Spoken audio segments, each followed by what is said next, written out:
Hello again, everybody. This is James Bartley, and you're watching and listening to the Cosmic Switchboard Show. Today, my guest is Judith Kwoba of the Night Flight Show, and I've been a guest on her show. She's been a guest on my show. I've been really looking forward to this discussion with Judith. So without any further ado, Judith Kwoba, welcome back to the Cosmic Switchboard Show.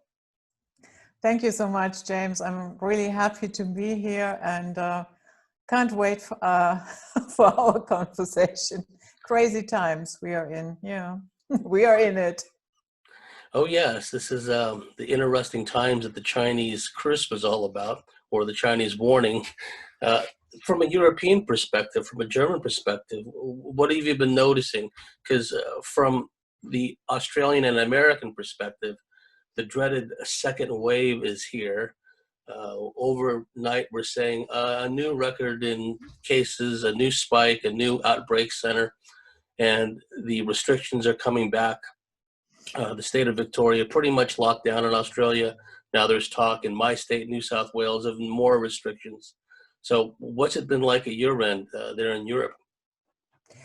Okay, here in Germany, now they came up with the idea to ban leaving the country.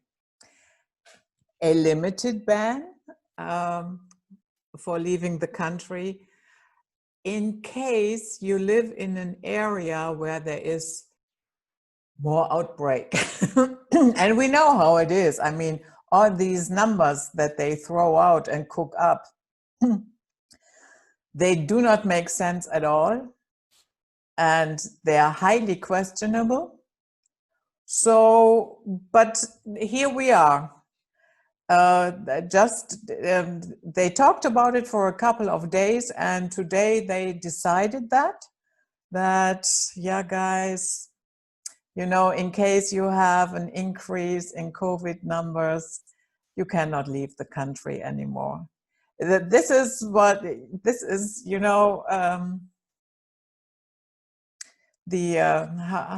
did you say that in English? German Democratic Republic 2.0. Merkel did it. She did it. Yeah. Yeah, she's basically a communist. She might as well have been in the Stasi back in the day, right? Because she was. Oh, she was. Mm-hmm. It surprised me. Why not? I mean, and what we're seeing also is the gaslighting effect for people who know what's going on or have a very good idea. We're seeing from the Centers for Disease Control, we're seeing even from the World Health Organization statements that contradict what the mainstream media narrative is. And it's gotten to the point of absurdity and lunacy, Judith, where someone on my Facebook wall posted a video. I haven't watched it yet because I just couldn't stomach it at that point. But it was a woman wearing a mask castigating others for eating without a mask, right? So we've reached this cloud cuckoo land where we're expected to eat with a mask on. So how do you do that? How do you do that? So when you have that level of insanity, it's, we really are in interesting times. Now, from your perspective also, what's been going on in parallel to this, because they all work together, as you know, at least in the Western world, communist insurrection that's at work. I'm not making light of it. I'm just laughing at the insanity of it all. Germany for so long has been a battleground between what they used to call in the old days the Reds, right? The battles between the communists and the Freikorps in the 1930s. Now we have pretty much a Stasi state, unfortunately, in Germany. What are we seeing as far as, I don't know how much of German culture is left, Judith? What's been going on in Germany lately? Well, I guess it's a little bit like it is anywhere else. The majorities are going along with it. But here and there are little pockets of, hope. For instance, I had a conversation with an elderly couple today. I came out of a supermarket. I just had to grab a few items because For the most part, I'm ordering it now online so that I do not even have to deal with the entire thing, going there, wearing a mask, so on and so forth. And so when I came out, I wasn't even quite out of the shop and I already ripped off my mask. And there was an elderly gentleman standing there and he said to me, "Oh, finally, that thing is gone, yeah?" And I said, "Yeah, it's really, really sad what we are willing to go along with." And he said, "Yeah, it's our fault." And then we started talking a little bit, and a couple of minutes later, his wife came, because he told me that he is suffering from, is it OCPD in English? Yes, Okay, obstructive. so he has a document from his doctor, but he says, I don't even want to go in there. I don't want to people yelling at me. Do you think you are better than others and you don't need to wear the mask? And I don't want the hassle. So I'm just waiting here for my wife. And they both agreed that there never was a pandemic. And I thought, and they were in their 80s. So I thought, my goodness, there are still people out there who can think. And they were very upset because they told me that in the very beginning, family members came along and told them, "You know what, we want you to stay home. We do all the shopping, we do everything you need for you, and you never have to go out." And then he said, "Are you crazy? You are not going to turn our home into a prison. We know you mean well, but you are nuts." Yeah. So, but as I said, for the most part, people are going along with it. And in terms of German culture, yeah, it is there.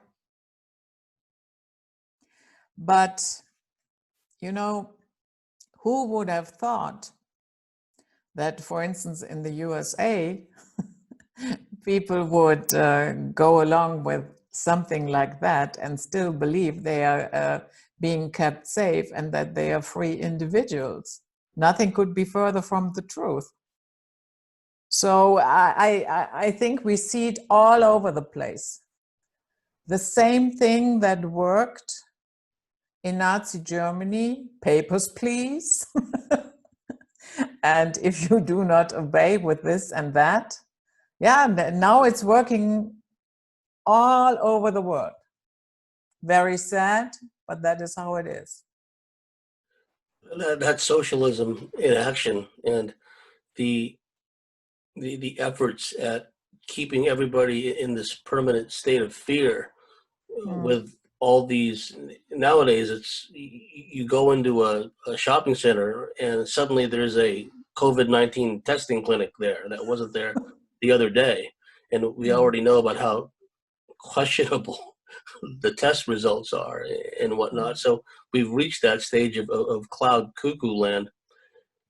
And as we progress, Judith, going forward, I don't know in the past what effect culturally, socially, the presidential elections had in Europe and in Germany. I know that there's a lot of discussion there about these issues because it affects the whole global community. But as we're going in that direction and we're seeing more and more chaos and strife in America, what's the impression, if you've had any opportunity to talk to others, what they think is going on in America, and if they see any parallels with their own past in Europe and in Germany? Majorities think that Trump is nuts and that should never have happened, that he became president.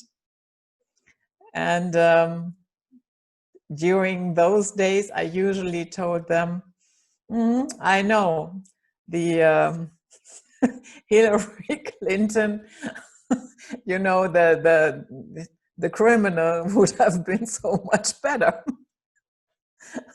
And but honestly, I mean, come on, they have like roughly 300 million people, and out of those, that was the choice: Trump or Clinton. Seriously? And I mean, this year it isn't even better. You have somebody with dementia, Biden, and yeah, okay, again, Trump. So even if you believe in voting, even if you believe in government, which I do not do, but it cannot be that out of that pool of people that these are the choices. That's ridiculous. Yes, of all the people, excuse me, the Democrats want to run out there to compete for the presidency. You have this old dementia-ridden pedophile, Biden, and I don't even know who his running mate is, who's going to be his vice president. Someone told me there was this woman that they were going to make his vice president, and the way I see it, and the way a lot of people see it, is if somehow the Democrats win the election, if there is an election, the aged, dementia-ridden Biden will be pushed aside, kind of like the way Reagan was pushed aside, and then George Bush, the elder, really ran things as far as the presidency was concerned. Probably something similar to like that. Like there'd be like a regent or something behind the scenes that are, while Biden is drooling and falling asleep in meetings, there'll be a group that's basically the way it is now, but it'll just be more overt and more blatant, if they somehow get in. And then, like I said before, if the Democrats somehow win this election, I think right now, if they were to have an election right now, Trump would win in a landslide, basically, because a lot of people with common sense see that, well, the Democrats stand for nothing but chaos and disorder and violence and hatefulness towards America. So what's the point of voting for those psychos? Like, take my chances with these Republicans, right? So it's a very interesting dynamic at work that we're seeing all this stuff sprout up and coalescing, Judith. Now we know that we've talked about this in the past. There's a archontic, demiurge, indeed non-human factor pushing all this from behind. I'm also seeing that aspect of it, the Wetico, demiurge, archontic aspect, really polluting the minds of people too. I spoke about that woman who's getting mad at others for not eating with a mask on. I think that we're seeing a lot of people basically taken over by this Wetico spirit, so-called. Oh yeah, definitely. People sometimes say some of them are totally out of their minds and yelling at each other. I released a short video. There were basically retired people, and one group was for Trump, the other group was against Trump. And then they started yelling at each other. One was screaming white power, and the other one, you are all fascist nuts. And, and you look at that and you think, seriously, you are at this age and you behave like little kids. And what's the point of yelling at each other because you believe different things? Because this side will not convince the other side and vice versa. So, yeah, I'm under the impression that a lot of people are remote controlled. Let's put it that way. And they are not even aware of it. And a huge chunk of that is media. And I'm pretty sure that with the media, a lot of subliminal messaging is going on as well. And yeah, you pick that up. And some people even, you know, they fall asleep. They have a TV in their bedroom, they fall asleep. And then it's, you know, pumping into the subconsciousness for hours and hours, and whatever they are telling you there on TV, and then, and here, $3.99, you have to buy now, call this number. And yeah, I mean, what do you expect will happen to your mind? Yes, if nature abhors a vacuum, so if there's emptiness there, or there's you know, self-doubt, confusion, and idiocy, basically, this other stuff will rush in to fill the vacuum.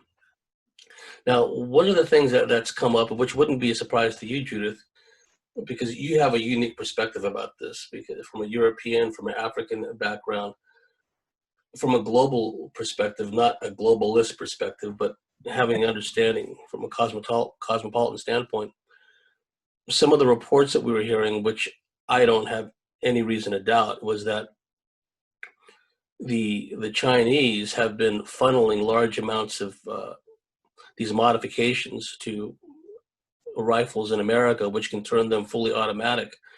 And this was in conjunction with, now we understand the reason behind it. During the Obama administration, the Alcohol, Tobacco, Firearm Agency, part of the federal government, instituted something called Operation Fast and Furious, where they allowed Mexican drug cartels to go into Arizona and buy weapons from authorized gun dealers, so then they can go around and kill American border security people, and it'll be blamed on the Second Amendment, of course. So we have a number of things going on because of the Chinese influence in the ports, owning a lot of ports, the communist mentality of a lot of the local mayors and city councils and whatnot. It seems that the Chinese are funneling arms and probably training and train cadres into America now, because I saw a video the other day of a large amount of black militants in Georgia. And then in one of the videos, they were well armed. They had protective body armor, etc. And then one video caught them screaming out Allah, Allah Akbar, right? So I go, well, these aren't just African American blacks. These are like Africans from Somalia and Sudan. And the Chinese, for a long time, has been funneling a large amount of arms into Sudan and Somalia, fueling those wars in that region. From your perspective, and knowing how the communists work worldwide, what do you see as the potential for that? How, you know, what direction that can go, right? You mean the Chinese takeover? Yes, the potential for that, of using the Chinese as a means to eradicate, after all this chaos and anarchy, eradicate what's left of American society. Oh, yeah. Of course, that potential is great. I mean, with the Chinese, you know, yes, arming Muslims in Sudan and Somalia and whatever. Yet at the same time, in their own country, they send Muslims to re-education camps. Yeah. So as everybody else, they are playing a double game. And especially in Africa, I noticed, because, you know, I spent a lot of time in Africa, and I noticed that in the very beginning, people were excited about, yeah, the Chinese are coming in, and there's funding and projects and so on and so forth. And then, how it always is, reality strikes again. And then what happened? A lot of factories all of a sudden had to shut down. And the reason was, Chinese factories, the reason was the workers, the Africans, hadn't been paid for months month. And so they went on strike. But when they went on strike, they arrived in front of that factory only to find out that the Chinese had already left the country. There was nobody there to protest or anything. So yeah, they had been working for a couple of months in vain. And yeah, so Chinese takeover of the US, I don't know. Ideology, yes, but a real takeover, I don't see that right now. But I would say this: the Americans are capable of destroying their country themselves. So I don't really think they need the Chinese for that. They don't really need much help, or at least people. I don't know what they self-identify as now. If they're pulling statues down and attacking innocent people, how they even consider themselves Americans. But your point is well taken, because even if some of the scenarios that people have worked out, people have game planned how this would play out with the Chinese, because they've long had some control in the southern American Mexican border, and also all the different ports of entry, that it's possible there could be like a multi-front thing going on, where Chinese backed and trained and armed cartels and other, let's say, mercenaries come up from the south, and then you have all the infiltration through all the various ports and working and arming Black Lives Matter, arming Antifa. I agree it would be difficult for an outside armed force to take over America in that fashion, because there's so many Americans armed, and it's getting to the point now where a lot of Americans that have had time to think about all this, they realize that it's literally, it's not a question of us versus them. It's a question of survival now. And there's other issues that may come into play. The possibility that some state actor, the Chinese, or someone, or some deep state player could use some EMP weapon to knock out the electrical grid and create more chaos and more confusion. What's happened in the recent past also, from a geopolitical standpoint, Judith, is once again Iran finds itself in the crosshairs of a lot of Anglo-Zionist attention. In this case, attacks against a nuclear research facility in Iran, and also what's alleged to be a missile development plant in Iran have been struck by Israeli airstrikes or some form of subterfuge or sabotage. It seems that while all this BLM, Antifa, COVID stuff is going on and is creating a huge distraction, there may still be an effort to engage America in a wider war against Iran and against perhaps China.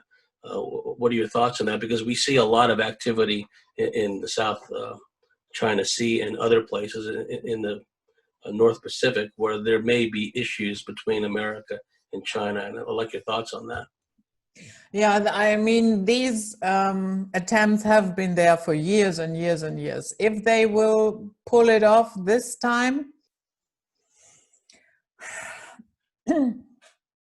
I wouldn't really be surprised. But on the other hand, there's also a possibility that, you know, they take it into a whole different direction. And as you said, with the second lockdown and so on and so forth, and they collapse everything that way.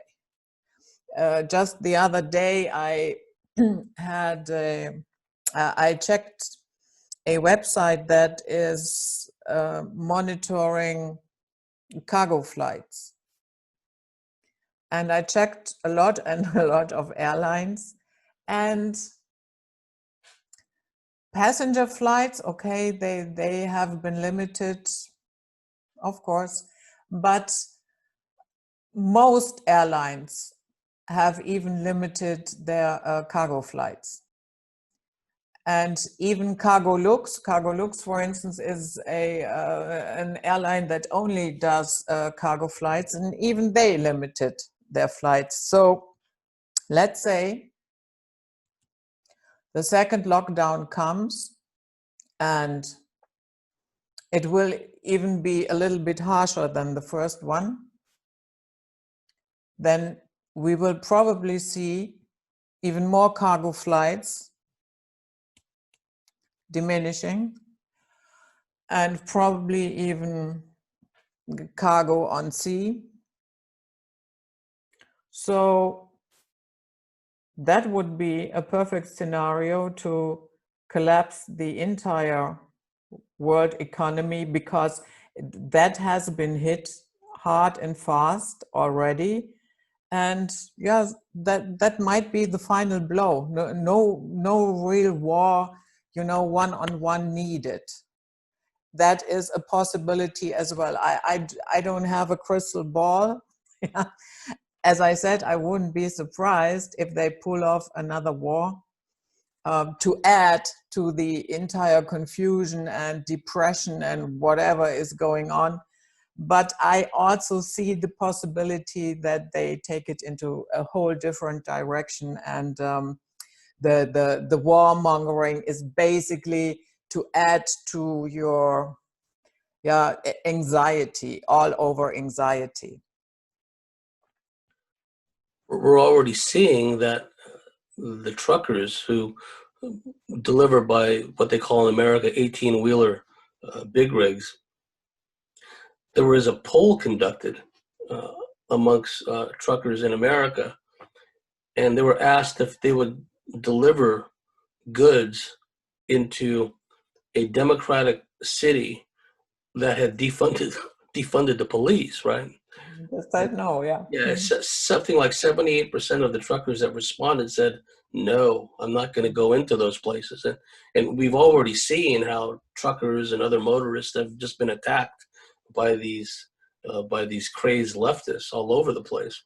So, and also I forget the term exactly about the global shipping industry, the dry goods index or something like that, which describes the amount of shipping, of cargo shipping going on around the world. And for some years now, the rate of that is reduced drastically as far as cargo shipping around the world. So what we're seeing, like you just mentioned, Judith, is the possibility of this incremental collapse. It won't be like it hasn't been an overnight thing like the 1929 deliberately staged Wall Street crash, but it's trending in that direction, because already we've seen small and medium-sized businesses just wiped out.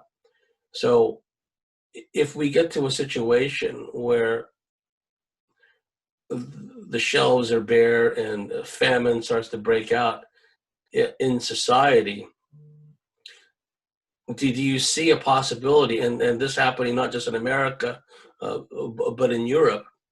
What steps do you think the authorities will take to fix this solution? And we know from a problem reaction solution standpoint how that works. If this wide scale food riots, for example, break out in America and in Europe, what do you think would happen then? I will get to that, but because you talked about truckers, just the other day, the EU came up with a new law that truckers in the EU are no longer allowed to sleep in their truck.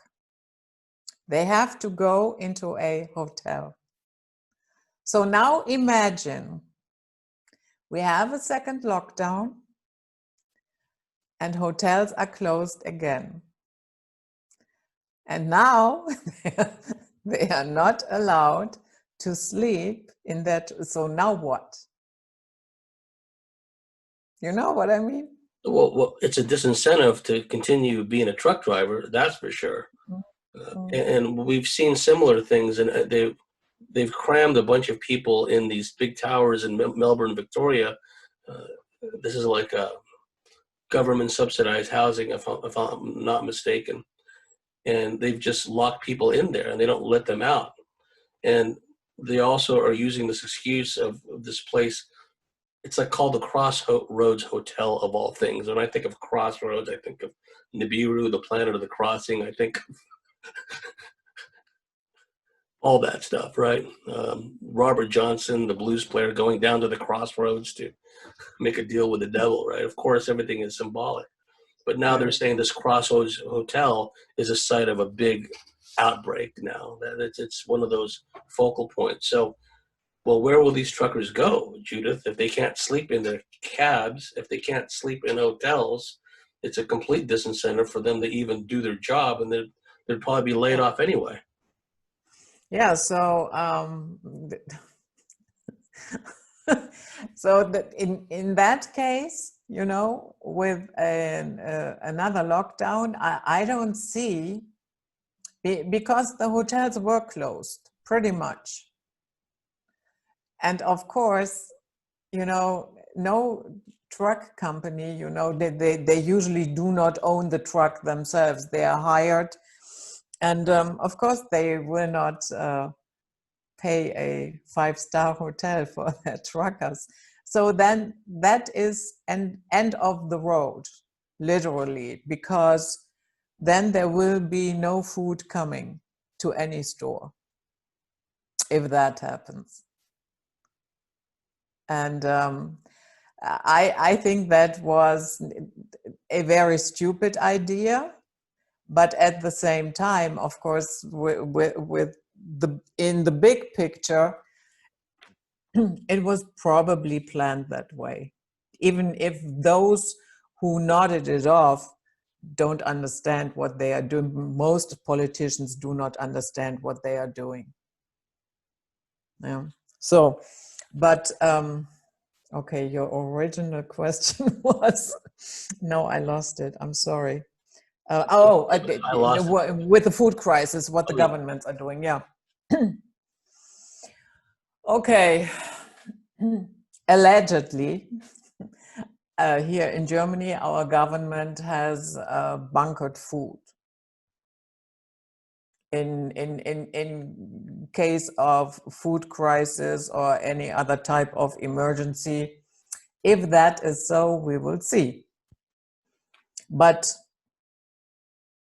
they also told us to have our own reserves at home. Yeah, they said for at least 10 days, but that is nothing. Yeah. So what I can imagine is food for vaccine, food for testing, food for, yeah, whatever they dream up that, you know, it's not, yeah, okay, you're in need, we have a crisis here, we give the food to the population. No, there will be a catch to it, I'm pretty sure. In what shape or form we will see, but I can imagine something like that, yeah, okay, you want food, here is the vaccine, take it, or you will not get any food. Well, even for people who are like me, who refuses to have that tracer app thing, right? There's ways of dealing with people like us. For example, now they're doing more restrictions on the restaurants again in my state, New South Wales. So I think they're going to get back down to, 10 people or whatever, depending on the size of the establishment. But what they've been doing in the recent past is, when you come in to dine at some place, a lot of places, you got to give your ID, a phone number. And so that way, in case somebody comes down with COVID while you were dining or before or after you were dining, they can contact you, right? So it's all about this panoptic, all-encompassing control. And it's very interesting, too. I think I spoke last time about this Unit 8200, this Israeli NSA type agency. Yeah. They also, it turns out, have developed this application that's a COVID-19 tracking application, and they're set to roll it out in America and probably other places. Now, this is an agency, a private firm actually, that already has contracts deeply embedded with Lockheed Martin, deeply embedded throughout the U.S. Department of Defense already. So as we saw there were calls in Australia to use the military to deal with this COVID crisis, so-called. We've seen a video of motorists in Victoria, and they're being swabbed as they're sitting there in their driver's seat. They're being swabbed by these people, these checkpoints set up to swab people. Well, now this Israeli company is set to put out this tracking system to monitor people if they have it, if they've been around people that have had it. It'll monitor all their movements and all their tendencies and everything else. And already people, because of the stage 2 again, and we may be going into stage 3 and beyond, their movements are already restricted anyway, Judith. So now they're going to roll out this tracking thing. It's very Orwellian. It's very dystopian. Yeah. And that is why I'm not going. I told you last time, I'm not going to any beer garden, not going to any restaurant. I refuse to be registered. And in 2012, I threw away my cell phone. And since then, never had one. And now, it felt a little bit strange for the first 2 weeks, but after that, I'm okay. I'm not really missing anything. And now when I look what is going on, I love that decision that I did that. Yeah, and I know it's not popular, and I know there are thousands and millions of people who tell themselves, I cannot live without my cell phone. And that's okay. The other day I read an article, it was on Zero Hedge, where people said that with the update, this Corona tracking app installs itself. So, and some reported that when they went into settings, and although it was, they selected off, that it was still tracking. So I don't know, I cannot speak to that because I don't have one. People have to check that out for themselves. But I'm really, really happy that I do not have that thing. And that is, of course, they know who I am. Of course, they know that I'm not under the impression that maybe they even have a file on me. I don't know. I don't really care. But it's just, I'm not playing ball. You know what I mean? I hate to play along. And even if you do not want to give up your phone, just leave it at home once in a while. Go out so that you cannot be tracked. You leave it at home, or you buy a simple one, one that is not a smartphone. And if you're among people that thing cannot track you, there are ways to work around that still. So yeah, we will see. They foster this dependence on so many people, especially the young, as you know, with their digital devices. Now, what's been going on for some time is some employers require people to download certain apps for, timesheets and what have you. So that's unfortunate. And also, as far as the face mask. Yeah, but can't you do that on a laptop? Well, you probably could, yeah. And I didn't think about that, but you're right?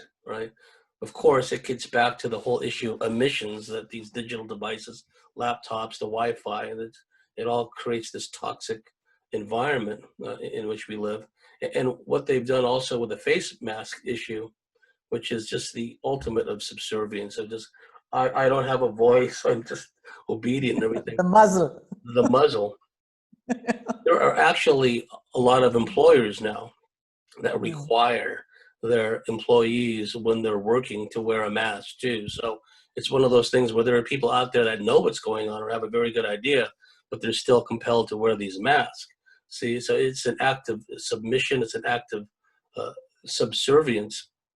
Who would have thought, Judith, in such a relatively short period of time, we would see the human race reduced to this level? And it's Yeah, it took them like 3 months.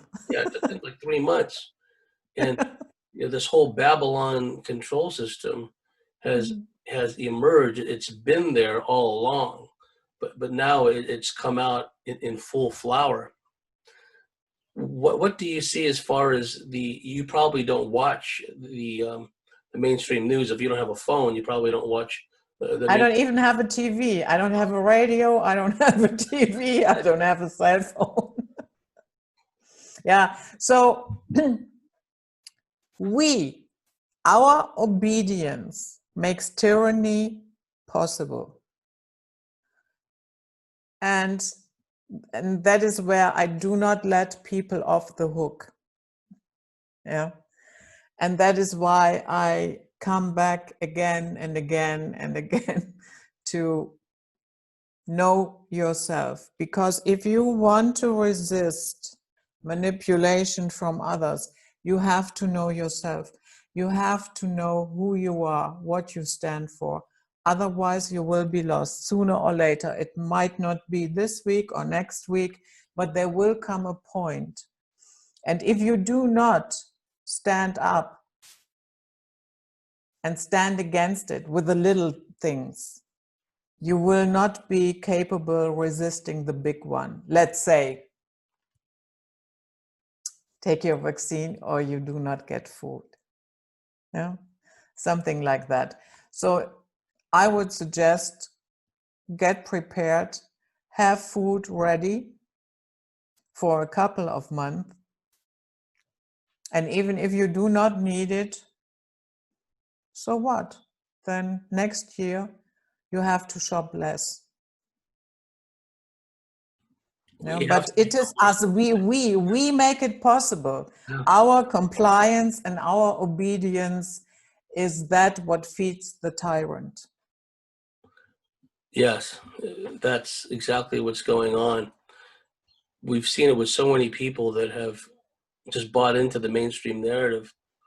It's like you're living on another planet now. You're just surrounded by these beings that they appear to be human, or at any rate humanoid, but this external force has so corrupted them internally that they're just like, puppets on a string, and what Randy Moggins called what was the term he used? NPCs. Non-human and non-player NPCs, non-player characters. Yeah, except now it's taken an added twist because they're all players from the standpoint of their face mask wearing, shaming, guilting people now.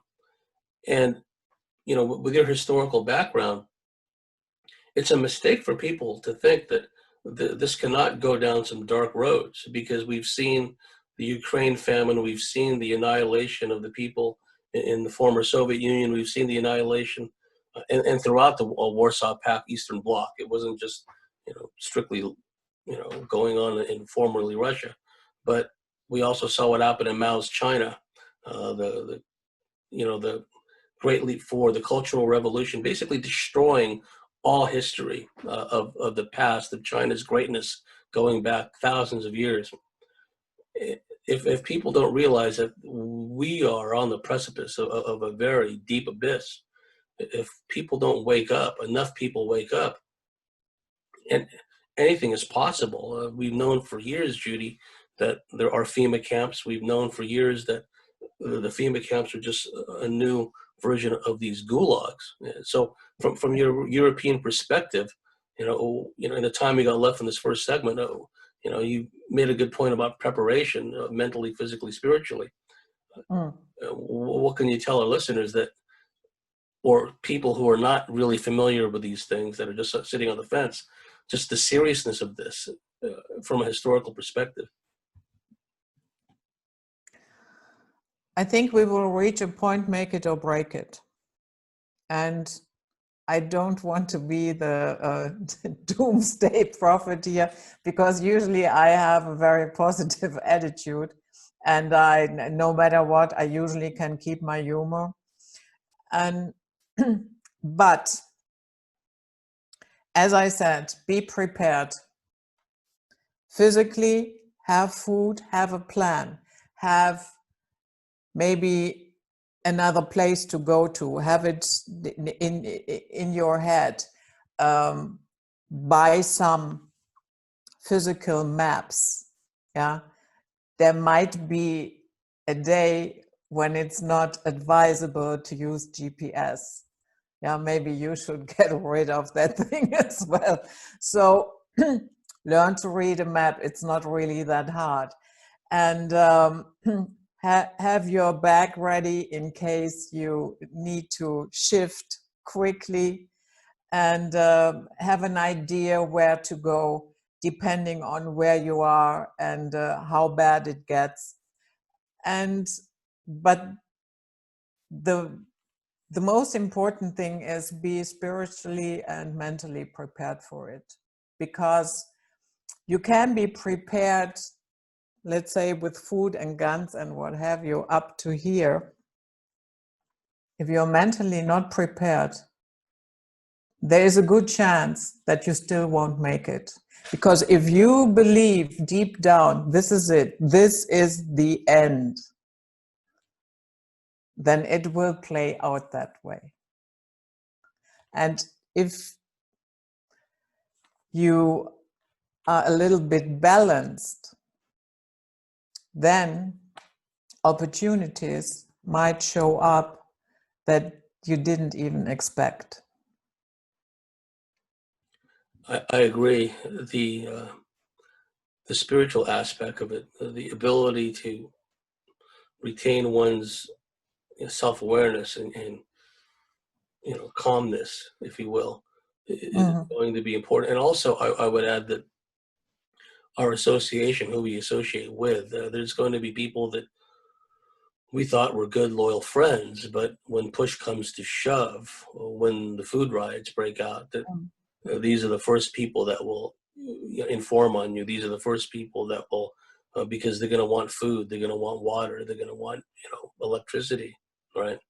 So, like yourself, I will always have a positive outlook about things. This is not the first time the human race was pushed to the brink of extinction, let's say. And in the past, the human race has always found a way to get back up again. And so I'm absolutely certain that some good will come out of this. So we've reached the end of fascinating discussion in our first segment with Judith Kwoba, and we'll provide all of Judith's YouTube channel information. She also has a new Patreon set up, and we'll talk more about that in the second half. So if you like what we do, if you believe in what we do here at the Cosmic Switchboard Show, please go to thecosmicswitchboard.com, sign up and become a member, and we'll see you at the top of the next segment.